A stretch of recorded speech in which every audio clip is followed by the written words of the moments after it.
I'm Dr. P.C. Raka. Today, want to share a specific topic which is relevant to service providers at the same time for community and patient at end. And the subject is rational use of medicine. विवेकपूर्ण दवा का use करना rational use of medicine कहलाता है। और rational use of medicine है क्या?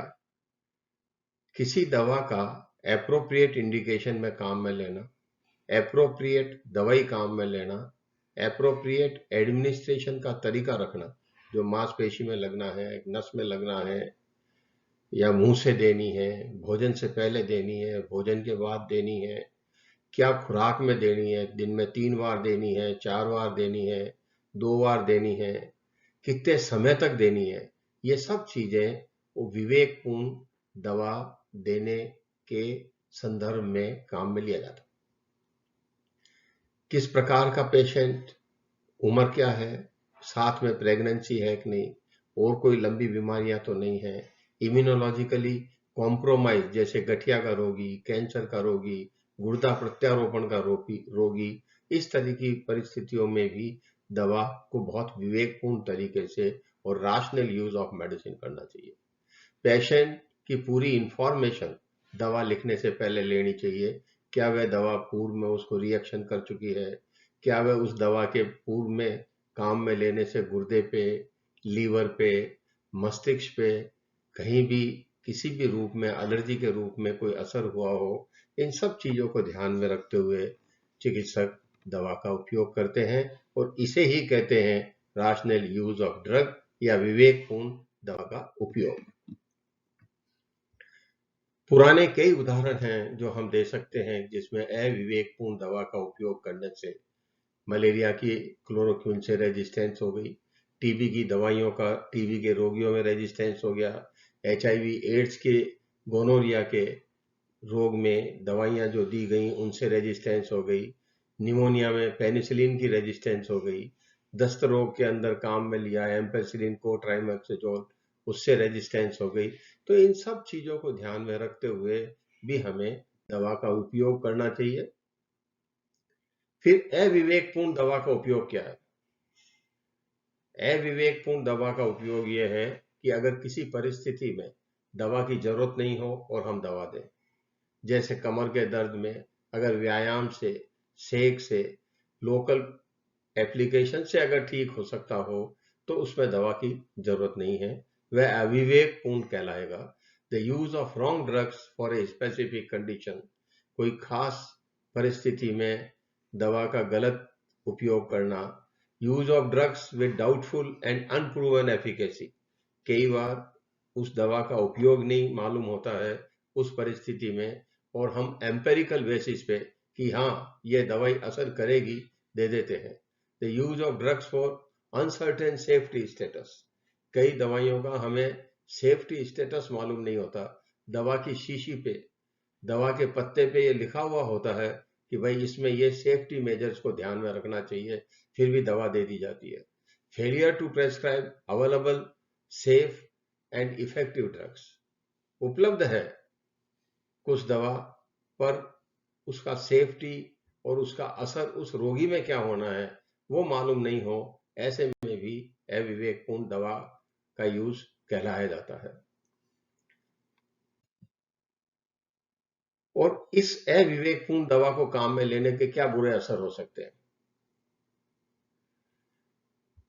Understand करना चाहिए कि इन एप्रोप्रिएट यूज से क्या बुरा असर होगा, इन एप्रोप्रिएट यूज के कोई साइड इफेक्ट हुए हैं वो रिपोर्ट हो रहे हैं कि नहीं, क्या क्या फैक्टर्स हैं जो अविवेकपूर्ण दवा के उपयोग के लिए संदर्भ में काम में लिए जाते हैं, जो फैक्टर्स है जो प्रेस्क्राइबर के बिहेवियर को या रोगी के बिहेवियर को किस तरीके से कुछ चीजें हैं जो असर डालती है और वह दवाई काम में ली जाती है। खास तौर से मैं ये कहना चाहूंगा कि इस डायग्राम में आप देख सकते हैं इंपोर्ट की जाती है दवाई, लोकल मैन्युफैक्चर की जाती है, कई बार कच्चा सामान बाहर से आता है, जैसे चाइना से बहुत सामान अपने दवाइयों का हिंदुस्तान में आता है, और हॉस्पिटल व हेल्थ सेंटर के ऊपर मैन्युफैक्चरर सप्लाई करता है या प्राइवेट डॉक्टर को देता है या दवाई की दुकान पे देता है और वो फाइनली पेशेंट्स को उपलब्ध होता है।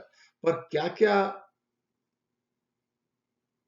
फैक्टर्स हैं, क्या क्या परिस्थितियां हैं जिसमें दवा का इर्राशनल या अविवेकपूर्ण उपयोग होता है।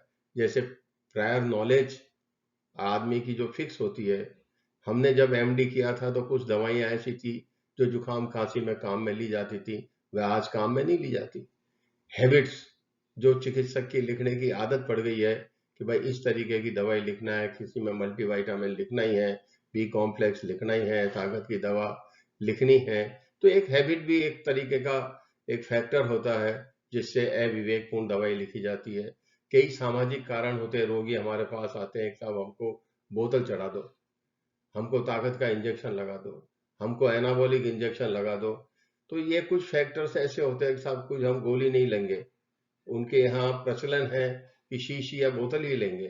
तो ऐसी परिस्थितियों के अंदर भी अविवेकपूर्ण दवा का उपयोग हो जाता है।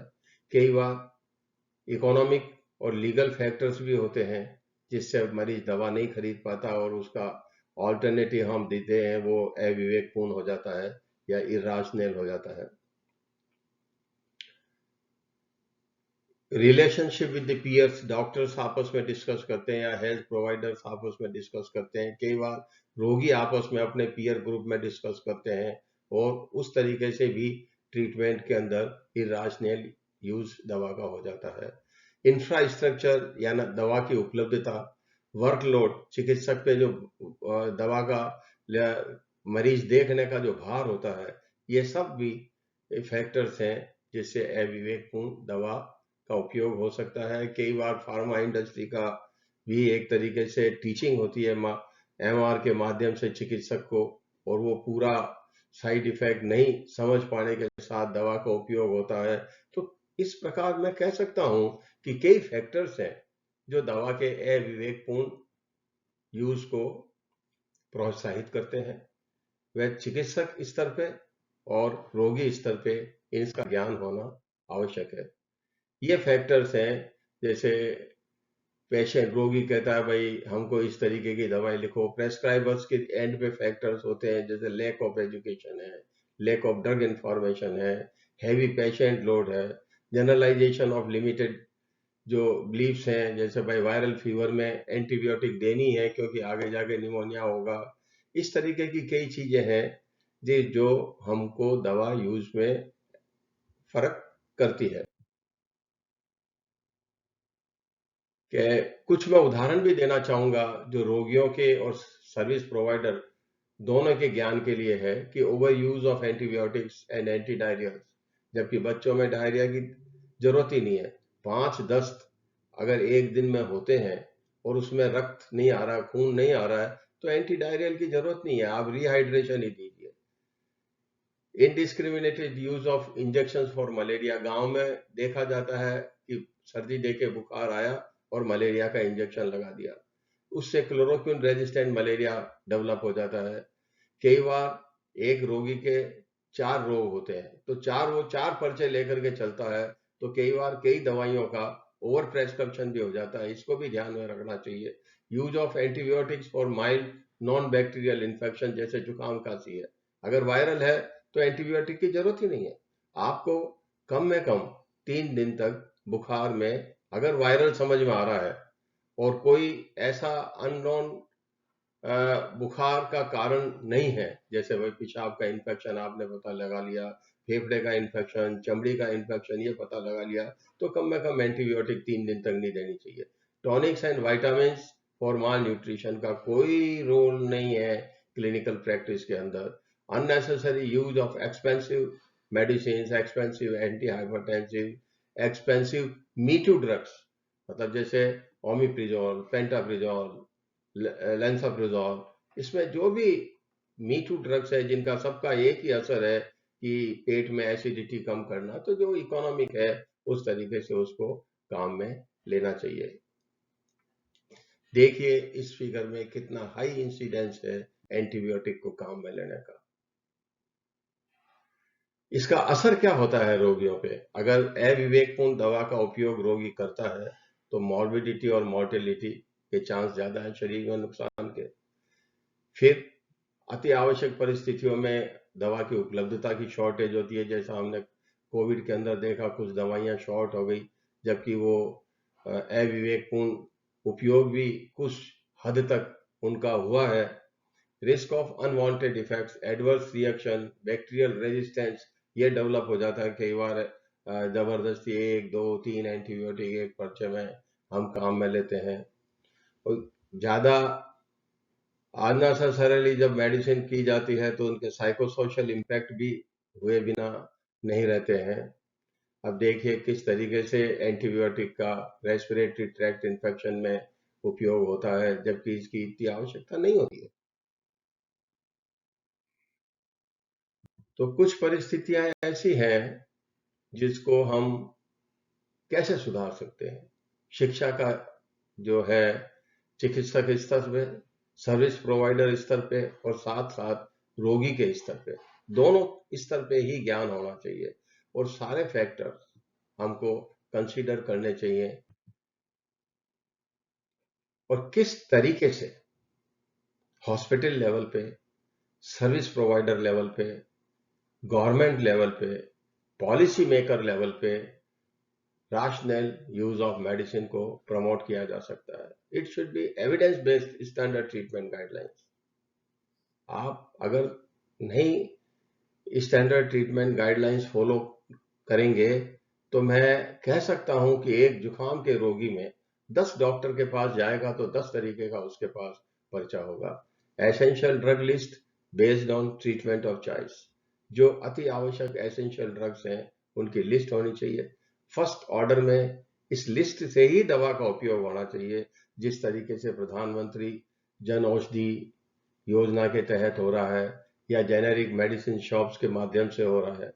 Drug and therapeutic committees should be there in hospital, जो कि मॉनिटर करे कि एंटीबायोटिक का या दूसरी दवाइयों का मिस यूज तो नहीं हो रहा है, इम्प्रॉपर यूज तो नहीं हो रहा।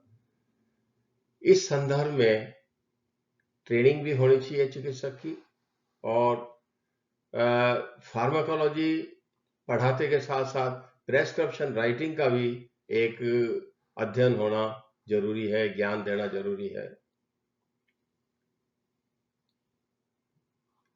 और इन सब चीजों को कि वास्तव में ये चीजें हो पा रही है कि नहीं, ऑडिट, सुपरविजन, एंड फिर जो फीडबैक आवे उस फीडबैक के बेसिस पे इन पे सुधार होना भी जरूरी है। अंत में मैं ये कहना चाहूंगा, the drug use is the end of patient therapeutic consultation. चिकित्सक के पास कोई रोगी आता है, मेरे पास कोई भी रोगी आता है, तो उसके हाथ में जो मैंने पर्चा लिख के दिया वो उस कंसल्टेशन का आखिरी हिस्सा होता है, और उसी ही बेसिस पर वो दवा का उपयोग करता है। Health professionals have responsibility to ensure that right drug is prescribed, dispensed and taken. Usually हम प्रेस्क्रिप्शन दे करके भूल जाते हैं, और फार्मासिस्ट भी व्यस्तता के कारण उसको सही डिस्पेंस कर पाता है या नहीं कर पाता है, किस तरीके से उसको लेना है, ये सब चीजें हमको पेशेंट्स को बताना चाहिए। और इसी समय रोगी को भी चिकित्सक से पूछना चाहिए कि जो प्रेस्क्राइब्ड है मेडिसिन उसको किस तरीके से डिस्पेंस करेगा, फार्मासिस्ट टैबलेट के रूप में करेगा, पीस के लेने के लिए कहेगा, पीने के लिए कहेगा, और किस तरीके से उसको लेनी है, भूखे पेट लेनी है, भोजन के बाद लेनी है, कितने बार दिन में लेनी है, सब चीजें आपको पूछना चाहिए। जब ही यह विवेकपूर्ण दवा से आपका इलाज कहलाया जाएगा। Method exist to measure drug use and to change practices.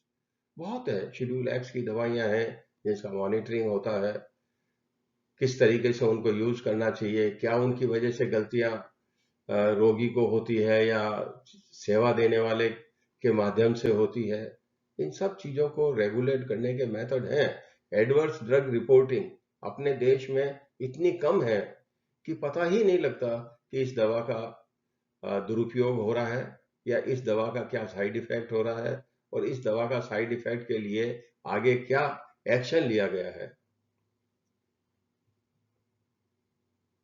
और अंत में मैं ये कहना चाहूँगा कि प्रेस्क्रिप्शन देते समय हरदम ये सोचना चाहिए कि क्या उस प्रेस्क्रिप्शन में सस्ते से सस्ता, कम कीमत का प्रेस्क्रिप्शन कैसे किया जा सकता है, और क्या जो जेनेरिक मेडिसिन शॉप्स हैं, प्रधानमंत्री जन औषधि की दवाइयाँ की दुकानें हैं, क्या वहाँ से ये दवा उपलब्ध हो सकती है।